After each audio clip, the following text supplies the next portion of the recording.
This episode of the Beauty Industry podcast was brought to you by Issada Mineral Cosmetics and Clinical Skincare.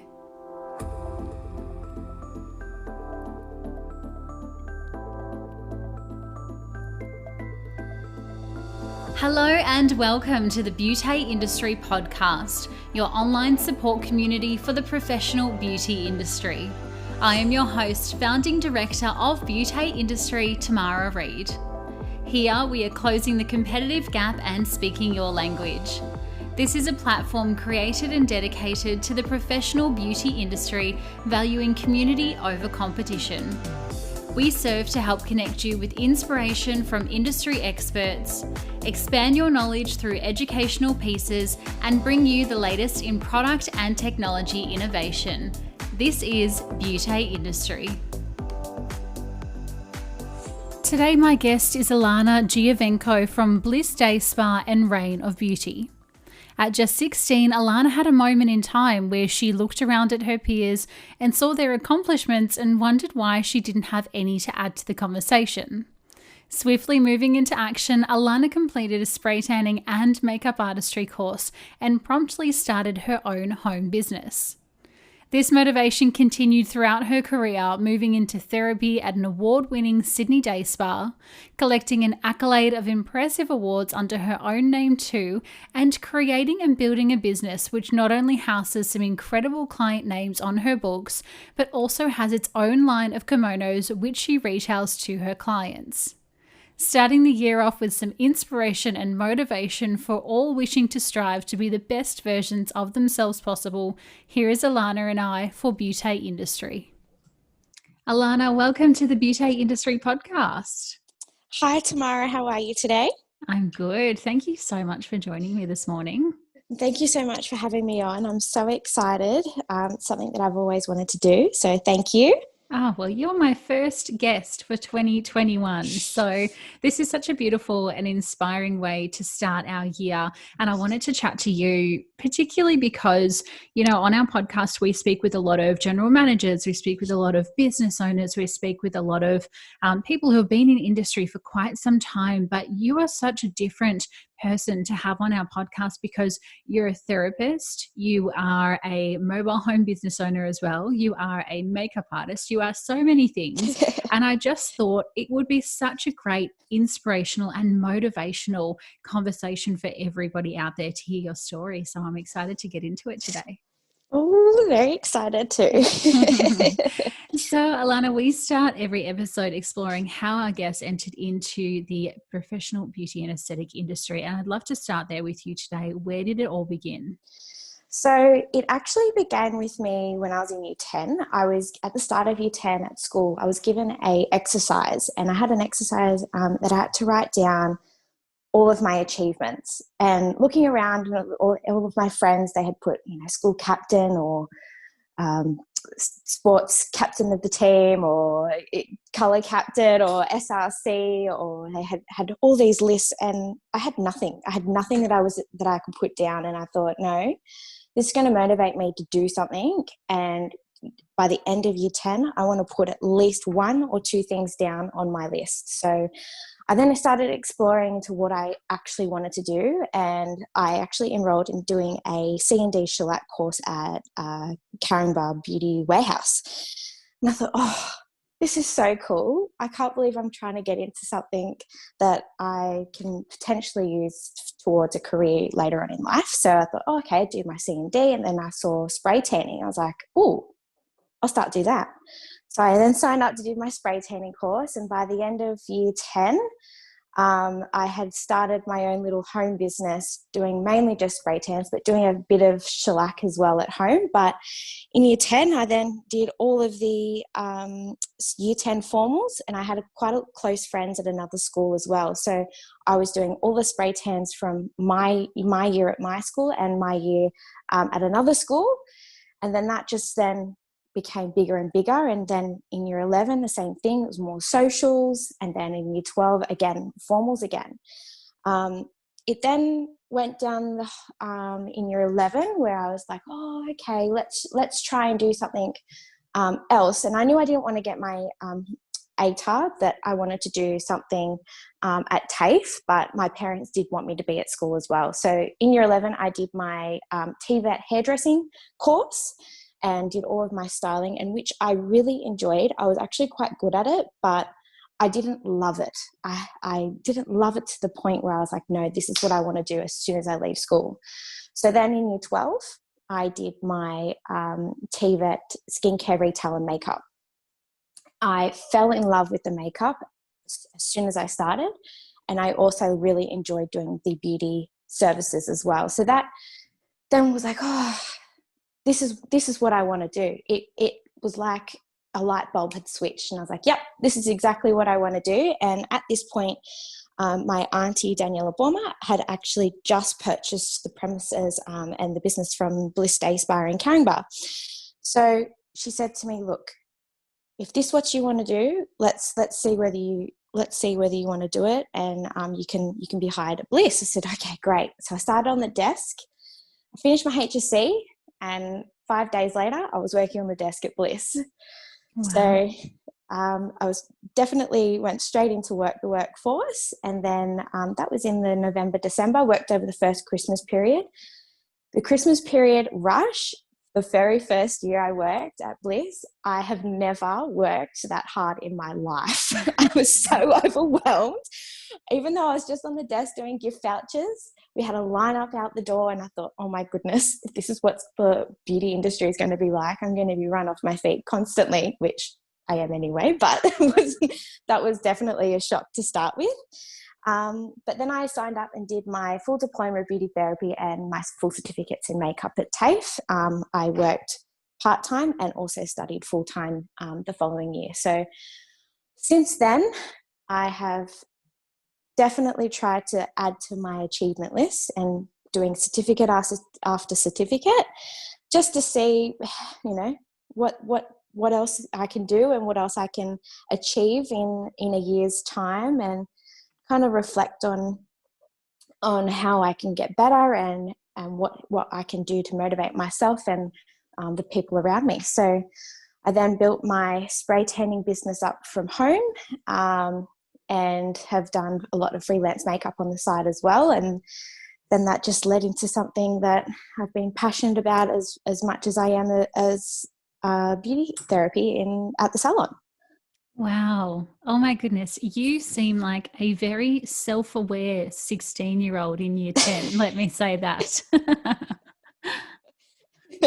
It was definitely hard, but I knew what I wanted and I could see it in front of me. I just needed to get there.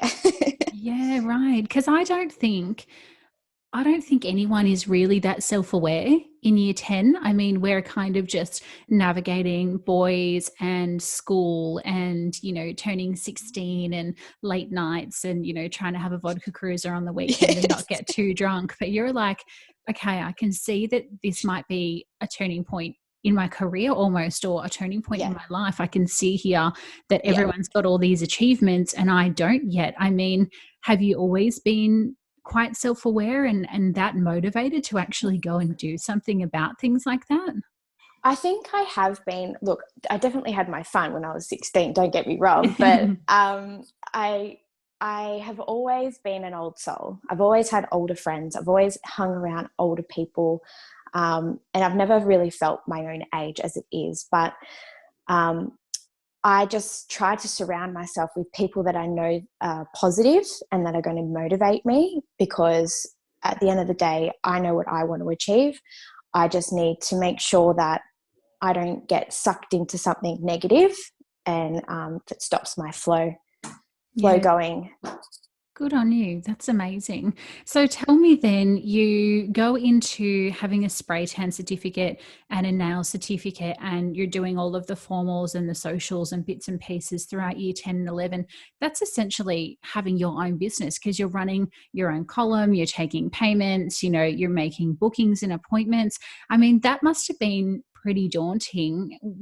Did that motivate you? Were you ever scared? How did that feel? I was very scared. I had no idea what I was doing, and I definitely relied on my auntie to fall back on, which was great because she's been in the industry for such a long time. And she did, give me some guidelines, and she gave me some advice and some tips and what I can do and what I can't do. But it was just honestly a week-to-week basis that I was going, okay, I'll only just book in a couple of clients this week. And then it ended up being, 14, 15, 16 clients later. And I'm like, oh my goodness, this is just too much. I'm trying to study for my HSC, and I've got people here and I've got people there. And because, I've got all this time on my hands, I actually, at the time, was organising my Year 12 formal as well for the whole school. So, oh my goodness, I thought, overachiever, aren't you? Yes, I've always put too much on my plate, but it actually motivates me, and I get things done better when I've got too many things in front of me. And if only we all had an Auntie Daniela, my goodness. I know. She's like she's my godmother as well. So I always call her my fairy godmother, because she's just an amazing, amazing human being. Yes. And so now tell me, she obviously, as you said, purchased Bliss at the time, said, hey, if you're actually interested in this, come over the busy period, sit on the desk, see what it's like to actually work in a day spa, process those gift vouchers. For a lot of people, that would have been just out of depth. It's like a Christmas period in the aesthetic and beauty industry is so full on. That would have scared a lot of people off. What was it about that craziness and that rush, and as you said, that line of people out the door, that made you go, actually, I kind of love this?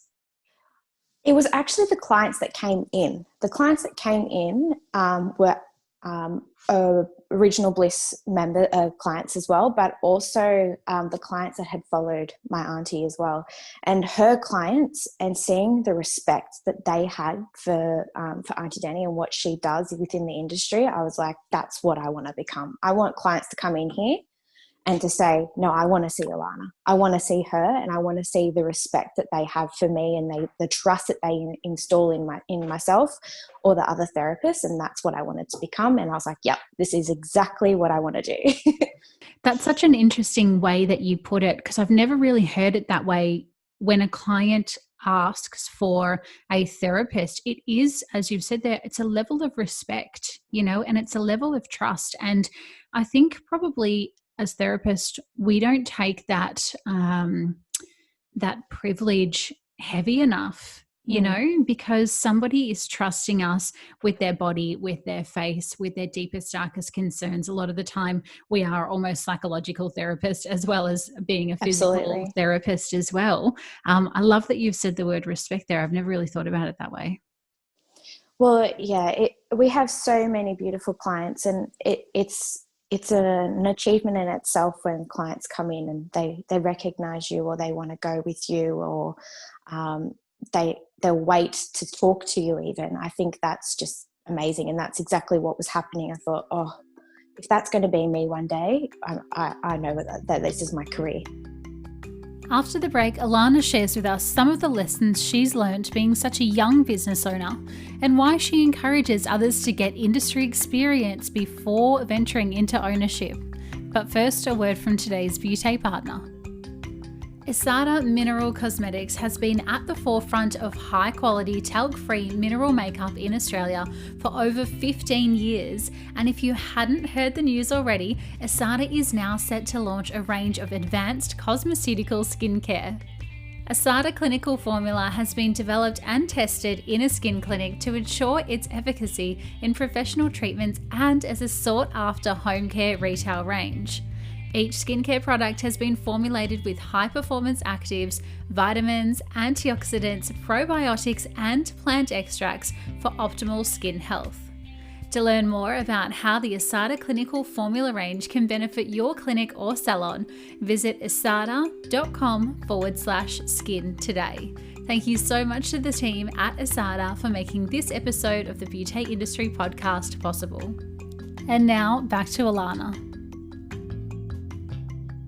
Now, I'm wondering, would you recommend that graduates go directly into their own business? I mean, knowing what you know, having already serviced so many clients through spray tanning and nails when you were 16, prior to going into the beauty industry, do you think that people should get more experience before they go into industry, or do you think it should be a sink or swim? Because there's kind of two different people at the moment in our industry. It's the ones who are coming out of grad school going, I've got no experience, and they're finding it really, really difficult to get a job. And then there's other people like yourself who are kind of going straight into that home business, mobile business, tanning and spray tans and things like that. And then going, I'm just going to be a business owner straight away. I mean, there's probably pros and cons for both sides, but what would you suggest, knowing both, you've kind of had both experiences there? I only think that I was successful being at home because I had someone to rely on that has been in the industry. I definitely suggest going into a business and into a company that is going to support you, not going out on your own straight away. I got lucky, but I would never do it again. I only have the foundation that I have today, and the knowledge and the experience that I have today is because I've been at Bliss. I have learned more at Bliss, and with the therapist, the two senior therapists around me, another senior therapist, and even two younger therapists around me, they have built me to be the therapist that I am today, and the experience that I've had within the salon. And, there's only, if you accidentally stuff up, there's someone that's going to be there helping you, guiding you.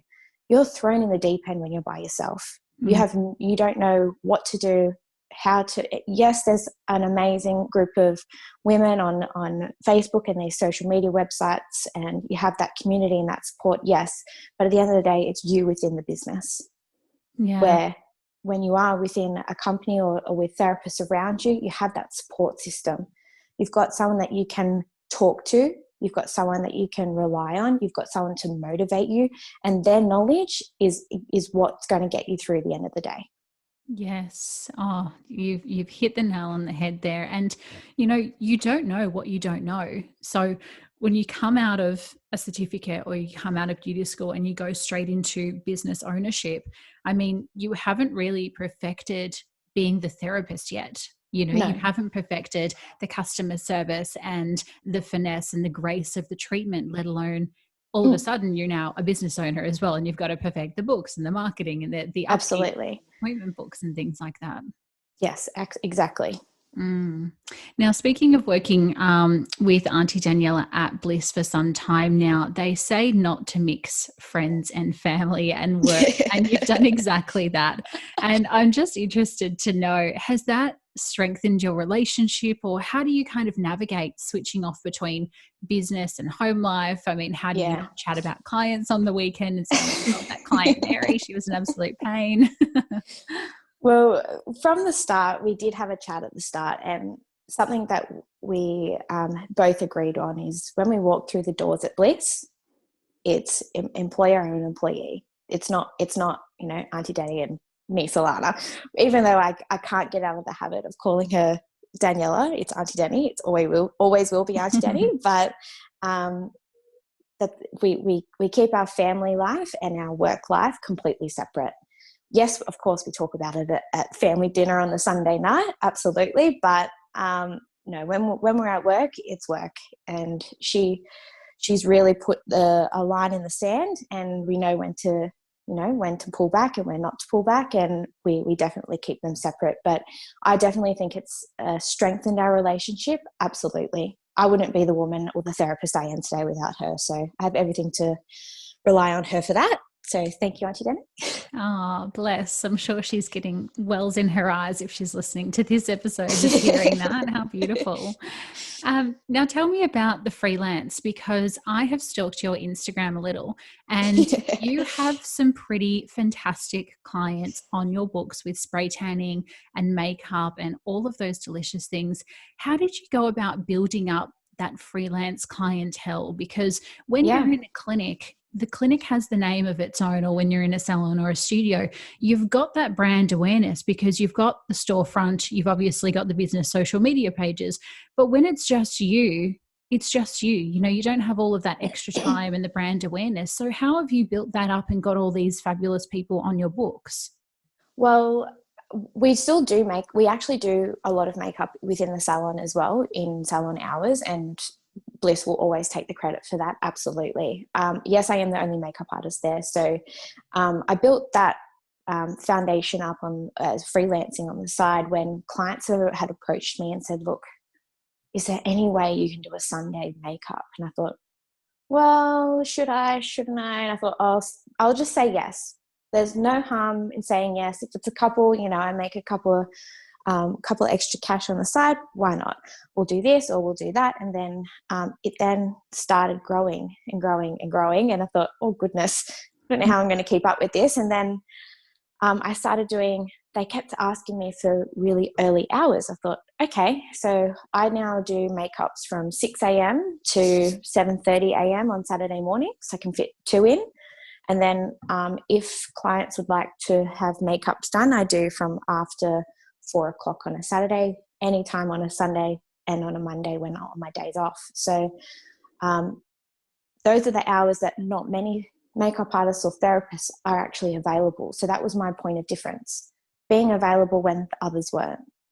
Yeah, interesting. And that's when I approached it more. I thought, well, I have to be at work at 9 a.m. anyway. What's 3 hours earlier? That's going to not make much difference. So I thought I'll just start saying yes to everything. So I then, with my spray tanning, because I do work full time at Bliss, again, my point of difference was being open after hours when other salons were going to be closed. So I do from 6:30 onwards during the week, or 8:30 p.m. onwards on a Thursday night. And yes, that sounds late, but for mums, it's perfect. They can put their kids down to bed, quickly race, get a spray tan, and then be back to do the night feed, or, clean up and then go to bed and then wash it off before Bub wakes up in the morning. Perfect.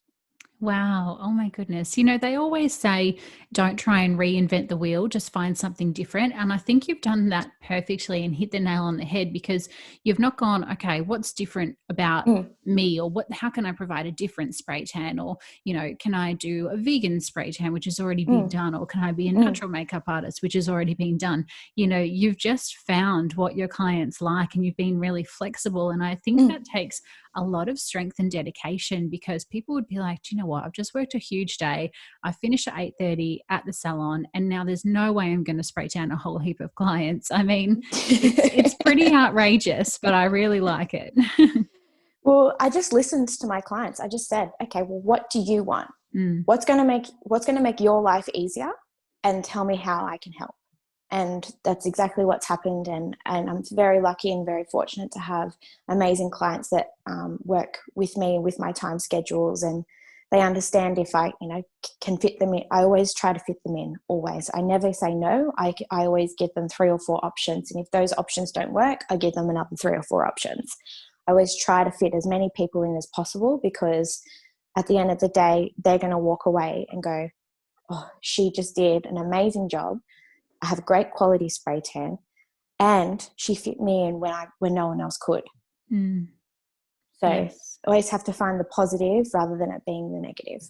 Absolutely. And saying yes to every opportunity, yes, just opens so many doors for people. Oh, absolutely. And that's exactly what's been happening at Bliss. Every time that there's a new certificate or a new course or a new machine, Auntie Danny's like, okay, who wants it? Who wants to work and achieve another certificate? I'm like, yep, it's always yes. Amazing. Now, saying yes has led you to start your own brand of kimonos. So I want to chat to you about that. How did this come about? Why a kimono? I mean, it's amazing. It's such a bloody brilliant business idea. I just love it so much. And they look so hot and sexy. I might need to get one so I can strut around the hospital while I'm in labor in it and still somehow maintain some kind of nice look about me. But tell me all about it. How did this venture come about? Oh, so this has been in the works for quite a long time. I knew I wanted to invest in something for my business, but I didn't really know what yet. And I thought, I don't know. I thought about this and I thought about that. And I thought, no. And then I thought, what are the 2 things that I'm passionate about that come to me? like what are my two passions? I thought, okay, makeup and spray tan. I thought, okay, so how can I combine these two together, and how can I put my brand and my name to something that is going to be combining of them both? And the one thing that always comes up is, what do I wear to my spray tan appointment? Or if I'm doing a makeup and they're going, oh my God, I forgot to change my top. So the one thing that came to my mind was like, okay, I'm gonna get a kimono. Thought that's the perfect ideal item that I can put towards and make my own, because it's one thing that they can go to a makeup appointment and a tanning appointment. So I got sample after sample after sample and tried as many as I wanted, and really went back and forth with my manufacturer, and I designed a beautiful silk kimono that had Reign of Beauty on it, my business name, on the left with a crown. And the reason why I rebranded myself, I was actually just Makeup by Lani, and I was doing my makeup and my spray tans through the Instagram, but I rebranded and of Reign of Beauty through COVID. And being off through COVID actually motivated me more to think outside the box, and that's exactly when I was like, okay, I need to really hit hard and really focus my energy on this, because coming out of COVID, that's exactly what I want to launch it, and I want to make it happen. So we went back to work, and I thought, I'll just put a little taste test out there to see if my clients would like it or not, and they loved it. So I designed this beautiful black robe to start with for tanning, but it's actually gone off quite well, and I've had really, really good feedback from it. So it's designed to wear to and from your spray tanning appointments, to wear after your home application at home, but also to wear while you're getting makeup done or while you're getting ready at home for any event. Yes, I love it. Absolute genius. Because do you know what? Every single time I do a spray tan at home, and I've got my own machine at home, and my husband gets out there and spray tans me, and he goes, oh, it's just like painting a boat. And I go, fantastic. I love that I am the boat. Lovely. Yeah, exactly. But I go and I put on actually a robe that says bride on the back that I had for my wedding date, but it's white silk. And it is just the most rank, filthiest robe now because it was white. So when I saw yours, and I was like, they're black, they're perfect for after spray tans. And do you know what as well? When you're going to your makeup appointment, be that bridal or formal or whatever, it's so cute to all get the matching photos in the robes and things like that. And I thought, she has just absolutely skyrocketed this. And I'm so happy that it's just turned out so phenomenally as it has. Yes, I am very. I didn't think it would go off as much as it has, and I'm so lucky and so thankful that it has. I'm forever grateful for all of my customers and clients buying them. I've got quite a lot of friends in Canberra actually, and the amount of clients and customers that have bought in Canberra, I'm shocked, like total shock. So I think in 2021, I do have a little something coming out as well. And something that you've just also said is bridal. So keep a lookout. So hopefully in 2021, there'll be another little range coming out for the bridal sets. But yes. Very exciting. Now, you have been the winner and runner-up of so many different awards. You've got winner of Secret Salon Society Makeup Artist of the Year. We've got finalist of the ABIA Beauty Squad Team Award. I mean, I know you were recently also in the Hall of Wellness Awards as well.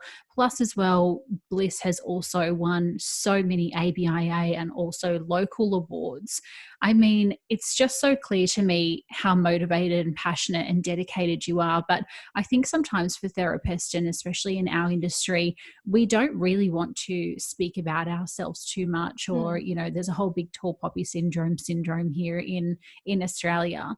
I'm just wondering, what kind of pushes you or motivates you to apply for these awards, and what do you think has made yourself stand out in comparison to others who may have entered to make you be a finalist and a winner in so many circumstances?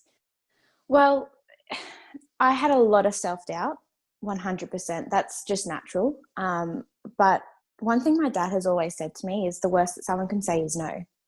If you can overcome someone saying no, then you can achieve anything.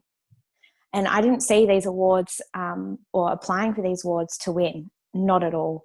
I actually saw this as an opportunity for people in the industry to actually to look at my work. I was showcasing my work, telling them exactly what I've done and exactly what I've achieved. And just to be even looked at or recognized within the industry, that's a win in itself. I did not enter any of these awards thinking that I was going to be a finalist or a winner. All I wanted to do was just showcase my awards. And I said, when I was doing the beauty squad submission, we didn't know the judges at the time. And I said to Auntie Jenny, I said, oh my God, wouldn't it be great if Andrew Christie was one of the judges? Mm-hmm. And she goes, oh, don't be so silly. He wouldn't look at any of them. I said, oh, I reckon he will. And I almost wet my pants when I saw that Andrew Christie was one of the judges. I thought, oh my goodness, he's looked at my work. So that in itself, I was like, oh my goodness, this is so good. This is just so great. I absolutely loved applying for these awards, only because I could then keep myself accountable, to be quite honest. It kept myself accountable and going, that's what I've achieved. Now I'm wanting to do one better. Yes. So I never thought that I would be in this position that I am today, being a finalist and a winner, but it definitely has kept me accountable and has made me more motivated to enter more awards and to be more motivated than ever, really, to kind of want more for myself, not for anything else, not to be a winner, not to be a finalist, just to be recognised and to be looked at within the industry from all of these amazing industry greats. That's an achievement in itself. Yeah, and I really love that approach that you've taken there, because I know for the ABIAs there is about 48-ish judges. Mm-hmm. So just when you apply for that, you're putting yourself in front of 48 industry leaders. I know for the beauty squad, which is something that I also judge, there are about 12 of us. The Hall of Wellness Awards, that was a global platform. There were about 30 of those judges. So even as you're saying, even if you don't go in to win, obviously we all want a slice of the winner's pie, but just putting your face and your name out there and having your application read by somebody of that caliber in the industry, you are already just doing such an incredible thing for your profile and for your career. And when I was reading through a lot of the entrants, I'm going, oh my goodness, this is a superstar therapist. This is a fantastic therapist. And now when people come to me and they say, oh, Tamara, we're looking for a general manager, or we're looking for a national sales manager, or we're looking for a head makeup artist, I always think back immediately, just by default, to those awards applications that I've read, because I go, right, well, they had the strength and the resilience and the tenacity to put themselves out there. And if they can do that in awards, well, then imagine what they're going to do in real life. So it's exactly very, very cool that you've done that. Definitely. Do you have any advice to people who might be listening who are, either considering applying for awards or still nervous about doing so? I mean, what kind of steps do you think that they should take to put themselves out there? Start now. There's no reason why you have to wait for an award process to pop up. I do my case studies as I go, because once I've achieved something, I just document it, because then when the award processes come up, then it's all ready to go and it's not so overwhelming. There's no reason why you can't. That's one of the things that Auntie Danny has always said to me is, but there's no reason why you can't do it. Think about all the reasons why you can do it instead of reasons why you can't. And, one thing that our business coach, Julie Pantidosi, has always said is 100 over 0, give 100% with 0 excuses. And that's something that all of our staff have stuck by. And we actually have that written up on our notice board out the back. And that's something that I have not just in my work life stuck to, but in my home life as well. And it does keep me accountable, and it keeps me motivated and keep going, is why can't I do it? There's no reason why I can't. So think about all the reasons why you can. So that's why I like to apply, and that's why I like to always start early, because there's no reason why I can't start earlier. And even though I don't know the questions or the what they're going to be asking for in any of the award processes, but what I do know is that I know what I can achieve and what I have achieved within the salon. Always take before and after photos. Always write your client notes.